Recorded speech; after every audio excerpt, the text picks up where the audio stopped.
নিশান এক্সটেল hybrid গাড়ির common কিছু সমস্যা আছে, এটা আমরা আগের ভিডিওতে আমরা বলে রাখছি আপনাদেরকে, যেটা গিয়ার বক্সের সমস্যা হয়, এবিএস মডেলের সমস্যা, ব্রেক বুস্টার মোটরের সমস্যা এবং ব্রেক বুস্টার সিলিন্ডারও সমস্যা হচ্ছে। তো সেই সাথে হচ্ছে গিয়ার বক্সের মধ্যে ভাল বডি আর ভাল বডির সাথে হচ্ছে মোটর যে আছে, মোটর এগুলো তো আপনার নষ্ট হয়ে যাচ্ছে। নিশান এক্সটেলের বিভিন্ন রকমের সমস্যা আছে, তার মধ্যে এই গাড়িটা আমাদের কাছে আসে, এবিএস মডেলটা যে আছে সেই মডেলটা নষ্ট হয়ে গেছে। প্রথমে এই গাড়িটা আমাদের কাছে আসলো, আমরা অ্যানালাইসিস করলাম, চেক করলাম, স্ক্যানিং করলাম, দেখলাম যে এটা এবিএস এর হচ্ছে কোড দিয়ে দিছে। তো ওনাকে আমরা দুটো এস্টিমেট দিছি, একটা রিপেয়ার আর একটা হচ্ছে চেঞ্জের। তো উনি রিপেয়ারটাকে হচ্ছে নিচে, কারণ ওনার বাজেট কম আছে। তো আমরা এটা রিপেয়ার করার জন্য খুলে হচ্ছে রিপেয়ার কাজগুলো আমাদের চলতেছে। তো এই ব্রেক বুস্টারগুলো নষ্ট হচ্ছে আমাদের নিজেদের কিছু কারণে, আবার গিয়ার বক্সগুলো নষ্ট হচ্ছে আমাদের নিজেদের কারণে। তা আমরা যদি গিয়ার বক্সের প্রথমে আসি, গিয়ার বক্সের হচ্ছে আমাদের রেডি পিকআপটাকে অ্যাভয়েড করতে হবে, তেলটাকে আমাদের রেগুলার চেঞ্জ করতে হবে। যদি আমরা গিয়ার অয়েলটা রেগুলার চেঞ্জ করি তাহলে হচ্ছে এই গাড়ির কিন্তু গিয়ার বক্সগুলা তেমন সমস্যা হবে না। আর সেই সাথে হচ্ছে যে আপনার রেডি পিকআপ যেটা আছে, আমরা যখন গাড়ি একেবারে জমা থাকতেছে তখন যখন আমরা গাড়ি পিকআপ দিতে যাচ্ছি, আরপিএম দিতে যাচ্ছি, তখন অবশ্যই আমরা হচ্ছে 16 পিকআপটা দিব, রেডি পিকআপটাকে দিব না। তো এই গাড়ির আমরা এবিএস মডেলটা খুলছি, এইখানে আপনার এবিএস মডেল এটা। তো এটা আমরা হচ্ছে রিপেয়ার করার জন্য এখানে যে সার্কিটটা আছে সেই সার্কিটটাকে আমরা হচ্ছে খুলে, অলরেডি রিপেয়ারের কাজ চলতেছে আমাদের। সার্কিটটা খুলে ফেলা হয়েছে, উপরে যে আপনার আইসি এবং সার্কিট সেটটা থাকে সেটা, এটা আমরা খুলে পাঠাই দিছি। তো এরকম আপনাদের গাড়ির হচ্ছে অনেক সময় সমস্যা হয়, আপনারা চাইলে আমাদের কাছ থেকে কাজগুলো করাইতে পারবেন। আর এবিএস মডেলের যে ব্যাপারটা আছে, এবিএস মডেল কিন্তু আসলে ভালো রাখবেন না খারাপ রাখবেন সেটা হচ্ছে নিজের কাছে কিছু না, এটা সম্পূর্ণ ইলেকট্রিক। এর ভিতরে যে আছে ইলেকট্রিক হচ্ছে ব্যাপার, ইলেকট্রিক ব্যাপারের মধ্যে হচ্ছে এখানে মোটর আছে।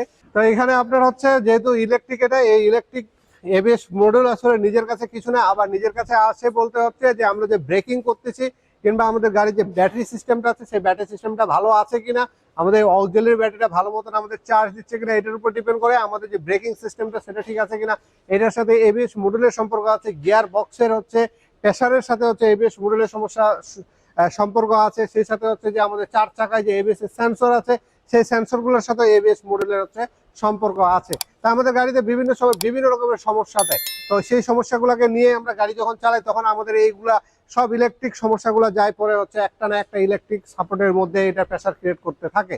তো ওখান থেকে আপনার দেখা যায় যে আমরা কোনো গাড়ির এবিএস এর হচ্ছে সেন্সরের সমস্যার কারণে এবিএস মডেল নষ্ট হয়ে গেছে, এরকমও পাইছি।